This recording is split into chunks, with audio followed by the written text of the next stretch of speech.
السلام علیکم دوستوں، ویڈیو کمپلیٹ دیکھنے سے پہلے فیسلٹی کو لائک اور سبسکرائب اور شیئر کر دیں. Thank you.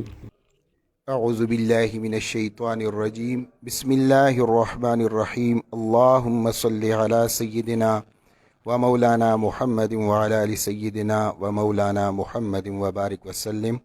میرا نام رفاقت حسین اور میں آج سے تقریباً 20 دن پہلے گورنمنٹ ہائی اسکول غازی میں سینئر قاری کے طور پر کام کرتا تھا.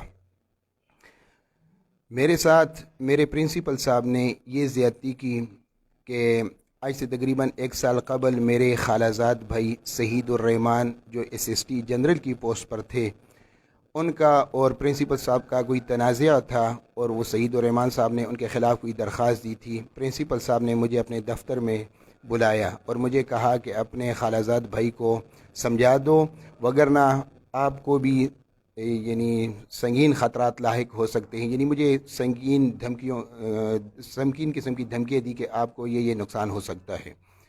پھر میں خالد ہمایون صاحب جو سینئر CT ہیں ان کے پاس گیا اور ان کے ساتھ میں پرنسپل صاحب کے پاس گیا اور کہا کہ جی سعید الرحمان صاحب جو کچھ کرتا ہے وہ اپنی مرضی سے کرتا ہے، میں نے اس کو کبھی آپ کے خلاف نہیں ابھارا. اور پھر یہ بات میں نے پوری میٹنگ میں جس میں پورا سٹاف بیٹھا ہوا تھا یہ بات دوبارہ پرنسپل صاحب کو باور کرائی کہ میرا اس کے ساتھ کوئی لینا دینا نہیں ہے، سعید الرحمان صاحب جو کچھ کرتا ہے وہ اپنی مرضی سے کرتا ہے. پھر اسی ماہ جو پیچھے ماہ فروری گزر گیا ہے، اس ماہ میں پرنسپل صاحب نے ہمارے گاؤں کے راستے کے ساتھ زمین خریدی ہوئی ہے. تو انہوں نے اپنی ساری زمین کو ملانے کے لیے ہمارے راستے کو کاٹا توڑا اور اس کو بند کر دیا اور ہمیں متبادل راستہ دوسری سائڈ سے دیا. تو وہاں سے بڑی گاڑی نہیں گزر سکتی تھی، اس لیے میرے گاؤں والوں نے اس پر ایکشن لیا. انہوں نے AC آفس میں درخواست دی اور پھر پرنسپل صاحب اور اس کے بھائی اور والد صاحب مجبور ہو گئے، انہوں نے پرانا راستہ دوبارہ بحال کر دیا. تو پھر میں نے پرنسپل صاحب کو پھر دوبارہ باور کرایا کہ پرنسپل صاحب اس تمام معاملات میں میرے گاؤں والے جو آئے ہیں اس میں نہ میرا کوئی بھائی آئے گا، نہ ہی میرا کوئی چچا اور نہ کوئی چچا زاد بھائی آئے گا، ہم آپ کے خلاف کبھی نہیں آئیں گے. لیکن پرنسپل صاحب کے تیور بدلے ہوئے تھے. تو اس کے بعد پرنسپل صاحب نے مجھے مسلسل تنگ کرنا شروع کر دیا، بالخصوص زیادہ پیریڈوں کے حوالے سے. سب سے پہلے تو پرنسپل صاحب نے مجھے 8th A کی کلاس فرماسٹری دی، تو میں نے 18 دن تک اردو کا سبجیکٹ پڑھایا. پھر اس کے بعد پرنسپل صاحب نے مجھ سے 2 مضامین اٹھا لیے، وہ ایک قرآن پاک کا پیریڈ تھا اور ایک قرات کا. تو اب پرنسپل صاحب نے جو انچارج تھا ویکنٹ ٹائم ٹیبل کا اس سے کہا کہ آپ روزانہ اس کے یہاں پر ویکنٹ پیریڈ لگایا کریں. اب اس نے روزانہ ویکنٹ پیریڈ لگانے شروع کر دیے. تو میں پرنسپل صاحب کے پاس گیا، میں نے کہا سر جی آپ نے مجھ سے 2 پیریڈ، ایک قرات کا اور ایک قرآن پاک کا لے لیا، اور اب اس کی جگہ روزانہ کمپیوٹر کے اور کبھی کس مضمون کے پیریڈ لگتے ہیں، تو آپ مہربانی کریں وہی پیریڈ مجھے واپس دے، میں وہ پیریڈ بھی پڑھاؤں گا، اپنے بھی پڑھاؤں گا جو 29 میرے پاس ہیں اور ساتھ وہ بھی پڑھاؤں گا، تو اس طرح 31 پیریڈ میں پڑھاؤں گا. میں نے پیریڈ پڑھانے سے کوئی انکار نہیں کیا، میں نے ریکویسٹ کی. تو اب فوراً صاحب جو ہے انہوں نے اپنا تیور بدلا اور مجھے کہا کہ مجھے رول ریگولیشن پر مجبور نہ کرو، آپ کے خلاف میں کارروائی کروں گا. تو میں ہنس کے باہر آ گیا. میں نے کہا سر جی میں کیا کہہ سکتا ہوں، میں تو آپ کا ماتحت ہوں، جس طرح آپ چاہیں کریں. میں جب دروازے سے نکلنے لگا تو پرنسپل صاحب نے کہا خبردار آپ نے آج کے بعد پیرا پیریڈ نہیں لگانا. میں نے کہا سر جی میں جب پڑھاتا تھا تب بھی آپ کے حکم سے پڑھاتا تھا، اب جب نہیں پڑھاؤں گا تو یہ بھی آپ ہی کے حکم سے ہوگا، میں ماتحت ہوں، آپ جس طرح کا مجھے آرڈر کریں گے میں پابند ہوں. مجھے معذرت خواہ ہیں کہ کچھ ٹیکنیکل فالٹ کی وجہ سے کچھ دیر آپ لائیو ویڈیو نہیں دیکھ سکے، تو پھر ہم دوبارہ سے اسی جگہ سے شروع کرتے ہیں جہاں سے بات کٹی تھی. تو جناب تو ٹائم ٹیبل انچارج صاحب نے مجھے 3 مرتبہ انتہائی اشتعال دلانے کے انداز میں کہا آپ نے یہ پیریڈ پڑھانے ہیں، آپ نے یہ پڑھانے ہیں، یہ آپ نے پڑھانے ہیں. جب 4-5 دفعہ اس نے کہا تو میں نے کہا عبدالواحد صاحب یہ آپ کا حکم ہے یا پرنسپل صاحب کا حکم ہے؟ تو انہوں نے کہا یہ پرنسپل صاحب کا حکم ہے. تو اب یہاں پر موجود جو اساتذہ کرام تھے، غلام نبی صاحب تھے جو سینئر TT ہیں، اور نصیر صاحب ہیں جو سینئر DM ہیں، اور صدیق صاحب CT ہیں، یہ تینوں موجود تھے. صدیق CT صاحب نے عبدالواحد کو پکڑا اور نیچے کی طرف لے گئے. تو میں چونکہ بہت زیادہ پریشان ہو گیا، ذہنی طور پر بہت زیادہ ٹارچر ہو گیا، کیونکہ ایک تو پیریڈ کا بہت زیادہ بوجھ، تو میں نے ایک درخواست دی کہ پرنسپل صاحب کے نام پر. میں نے کہا سر جی یہ بندہ اس طرح مجھے تنگ کر رہا ہے اور آپ کے کہنے پر کر رہا ہے. اگر یہ آپ کے کہنے پر اس طرح مجھے تنگ کرے گا تو میں تو چونکہ پہلے سے بھی ہارٹ پیشنٹ ہوں, دل کا مریض ہوں, میرا کوئی نقصان ہو جائے گا اور اس کی ذمہ داری آپ پر بھی عائد ہوگی. یہ درخواست لکھ کر میں نے کلاس 4 ملازم اورنگزیب کو دے دی. چونکہ میرے مسلسل پیریڈ تھے, اب جب مجھے ٹائم ٹیبل دیا گیا تو اس میں میرے 6 پیریڈ مسلسل ہو گئے. تو 6 پیریڈ مسلسل میرے ہیں. اب میں تو ان کے پاس جا نہیں سکتا, پیریڈ ختم ہو گئے تو میں ان کے پاس جاؤں گا. تو انہوں نے مجھے بار بار اورنگزیب کو کہا کہ اس کو کوئی درخواست خود لا کر دے مجھے. تو میں نے کلاس سے ٹائم نکالا اور جا کر ان کے سامنے رکھ دیا. انہوں نے میرے ساتھ کوئی بات نہیں کی. میں واپس آ کر پیریڈ پڑھانا شروع کر دیا. تو تھوڑی دیر کے بعد بابو جونیئر کلرک جو ہیں راحت جاوید صاحب, وہ میرے پاس لاسٹ وارننگ لیٹر لے کے آئے. تو اب میں چونکہ کلاس پڑھا رہا ہوں, میں نے ان سے موقع مانگا کہ مجھے تھوڑے سی دیر ٹائم دے دے, میں پیریڈ لگا کے پھر اس کو دیکھتا ہوں. تو یہ بات میں نے کی. کلرک صاحب جو ہیں واپس چلے گئے دفتر میں. انہوں نے کلرک صاحب سے کہا کہ آپ مجھے لکھ کر دے کہ قاری صاحب ریلیونگ چٹ مانگ رہا ہے. راحت جاوید صاحب نے ان کو لکھ کر دیا کہ قاری صاحب وارننگ لیٹر وصول نہیں کر رہے بلکہ وہ ریلیونگ چٹ کا مطالبہ کر رہے ہیں. اب انہوں نے راحت جاوید صاحب کے دستخط پر مجھے ریلیو کر دیا. اب یہاں پر پورا سٹاف اس چیز کا گواہ ہے کہ ہمارے پرنسپل صاحب کسی کو کیجول لیو بھی جب تک وہ خود دستخط نہ کرے, خود درخواست نہ بھیجے یا خود چھٹی پہلے سے نہ لے, تو ہمارے پرنسپل صاحب تو کسی کو چھٹی بھی نہیں دیتا. اس لیے راحت جاوید صاحب کی فوتگی ہوئی تھی. اب تاریخ تو مجھے یاد نہیں, وہاں پر موجود ہوگی. اور انہوں نے ہمارے اسکول کے ٹی ٹی محمد نہیم صاحب کو کہا کہ آپ میری اپلیکیشن دیں, میں آج نہیں آؤں گا, میری فوتگی ہوئی ہے. نہیم صاحب نے جب ان کے سامنے درخواست رکھی تو انہوں نے نہیم صاحب کے ساتھ کوئی اچھا رویہ اختیار نہ کیا, بلکہ کہا کہ کس نے یہ درخواست ہے. یہ پتہ چلا کہ نہیم صاحب نے اس کو بلایا. کہتے ہیں کہ آپ کو پتہ نہیں ہے کہ میں جب تک بندہ خود آ کر درخواست نہ دے یا وہ خود دستخط نہ کرے درخواست قبول نہیں کرتا, آپ کیوں لائے میرے پاس. تو نہیم صاحب نے ایک سے جواب دیا, سر جی اس نے مجھے فون کیا تھا, میں نے آپ کے ٹیبل پہ درخواست رکھ دی, اب آپ کی مرضی, آپ اس کو ایکسیپٹ کرتے ہیں یا نہیں کرتے, میرا کام صرف آپ تک پہنچانا تھا, میں نے پہنچا دیا. تو ہمارے پرنسپل صاحب کسی کو چھٹی نہیں دیتے اور راحت جاوید صاحب کے کہنے پر وہ مجھے ریلیو کر رہے ہیں. اس کی بھی انکوائری ہونی چاہیے.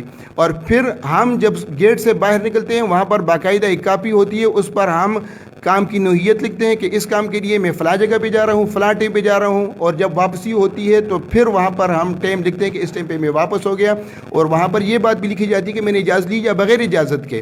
اب جب یہ معاملہ میرے ساتھ ہوا وارننگ لیٹر کا, تو میں اسکول کے جو وائس پرنسپل ہیں ایوب شاہ صاحب کے پاس گیا. ان سے میں نے کہا کہ آپ اس طرح کریں, صاحب سے ریکویسٹ جا کر میرے معاملے میں کریں کہ صاحب مجھے اس طرح تنگ کر رہا ہے اور آپ مجھے ان کے سامنے بٹھائیں, میں بات کروں گا, اگر میں قصوروار ہوا تو صاحب کو کہو جو سزا آپ مجھے دینا چاہتے ہیں دے دے. لیکن ایوب شاہ جب ان کے پاس گیا تو ایوب شاہ صاحب سے یہ کہنے لگے کہ آپ اس مسئلے کو نہیں سمجھتے, شاہ جی آپ میرے پاس نہ آئے. تو شاہ جی چلے گئے اور آ کر مجھے معذرت کرنے لگے کہ قاری صاحب میں گیا, لیکن وہ بات نہیں سن رہے. اس کے بعد رفاقت علی سی ٹی صاحب اس کے پاس گئے اور نصیر احمد ڈی ایم صاحب اس کے پاس گئے کہ سر جی مہربانی کریں, رحم کریں اور اس معاملے کو ختم کریں. اس نے کہا جی میں بالکل اس معاملے میں کوئی بات نہیں سنوں گا, اس لیے میرے پاس کوئی بندہ نہ آئے. پھر اس کے پاس محترم شمائل خان SST سائنس اور غلام نبی صاحب, سیف الرحمان صاحب اور غالباً فرخ زمان صاحب بھی تھے. یہ 4-5 بندے, یا ہو سکتا ہے اس کے علاوہ بھی کوئی گیا ہو, اس کے پاس چلے گئے کہ سر جی اس معاملے کو ختم کریں, قاری صاحب بھی پریشان ہیں, تو آپ اس طرح نہ کریں. تو اس نے آگے سے کہا کہ میں یہاں پر تھوکتا ہوں اور قاری صاحب آ کر میرا تھوک چاٹ لے تو پھر یہ اسکول میں ڈیوٹی کرے گا, ورنہ یہ جو ہے یہ کانگڑے میں جا کر ڈیوٹی کرے گا. یعنی یہ پہلے سے پری پلاننگ تھی. میں اسکول میں موجود ہوں اور یہ مجھے پہلے ہی, ابھی تک میں DO آفس نہیں گیا اور یہ مجھے کانگڑا بھیج رہے ہیں. تو جب مجھے چھٹی کے وقت ریلیونگ چٹ ملا تو میں گھر چلا گیا, میں نے کسی سے کوئی بات نہیں کی. دوسرے دن اتوار تھا, یہ 20 فروری 2021 کا معاملہ ہے. تو میں دوسرے دن 21 کو اتوار تھا, 22 کو DO آفس گیا, DO صاحب موجود نہیں تھے.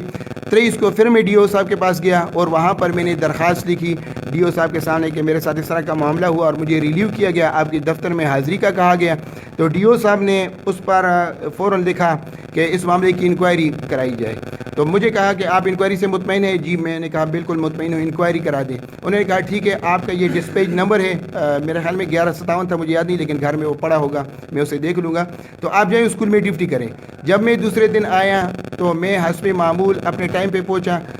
میں جب کلاس ناظرہ پڑھانے کے لیے کلاس میں گیا تو رونق زمان کو میرے پیچھے بھیجا کہ اس کو کہو تیرا کلاس کے ساتھ کوئی تعلق نہیں ہے، اسٹاف روم میں بیٹھ جاؤ۔ میں اسٹاف روم میں آ کر بیٹھ گیا۔ تقریباً آدھا پونا گھنٹہ گزرا تو راوت جاوید صاحب میرے پاس آ گئے اور کہنے لگے صاحب کہتے ہیں یہ گیٹ کھلا ہے، اس سے باہر نکل جاؤ، اسکول میں تیرا کوئی کام نہیں۔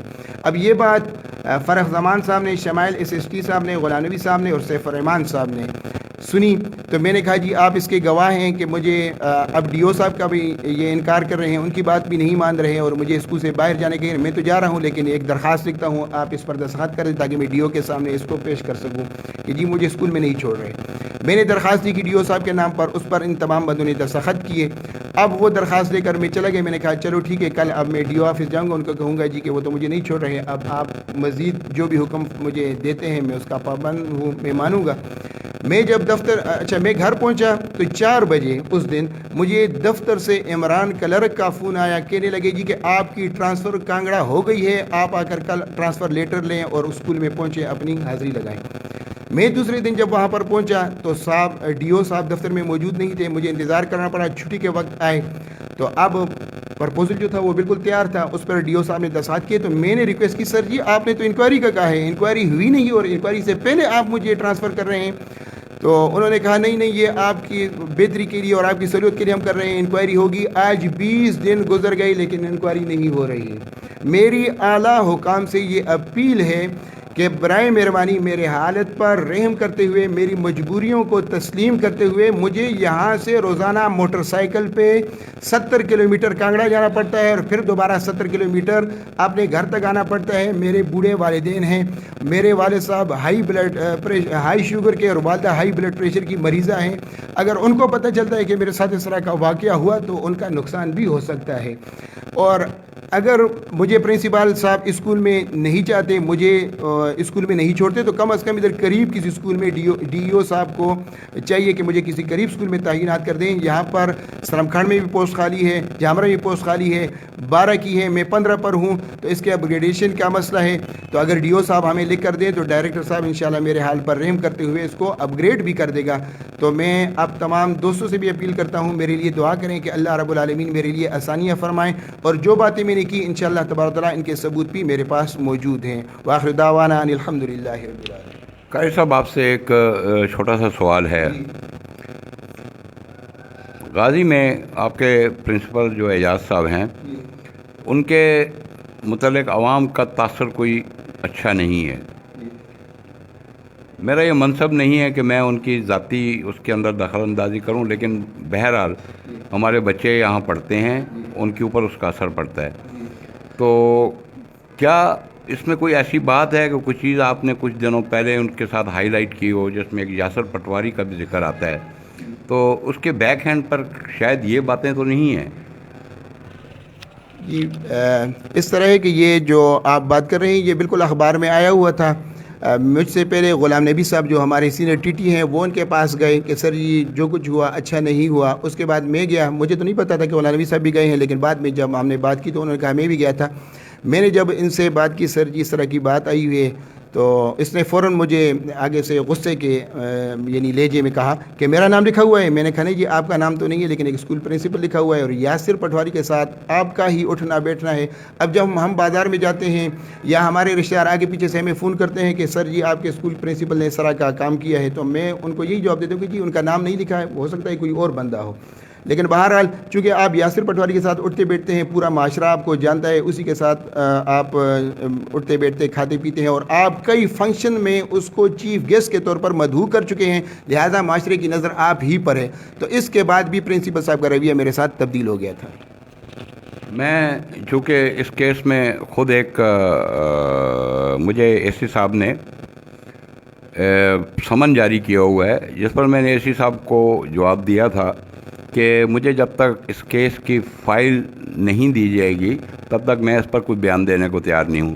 تو میں DC صاحب سے بھی یہ گزارش کروں گا کہ اس کیس کو فائنلائز کرنے کے لیے مجھے وہ چیزیں پرووائڈ کی جائیں، تاکہ ہمارے غازی میں جو ہائی اسکول کے متعلق جو سٹوریز بیان کی جا رہی ہیں وہ ہمارے لیے باعث شرم ہیں۔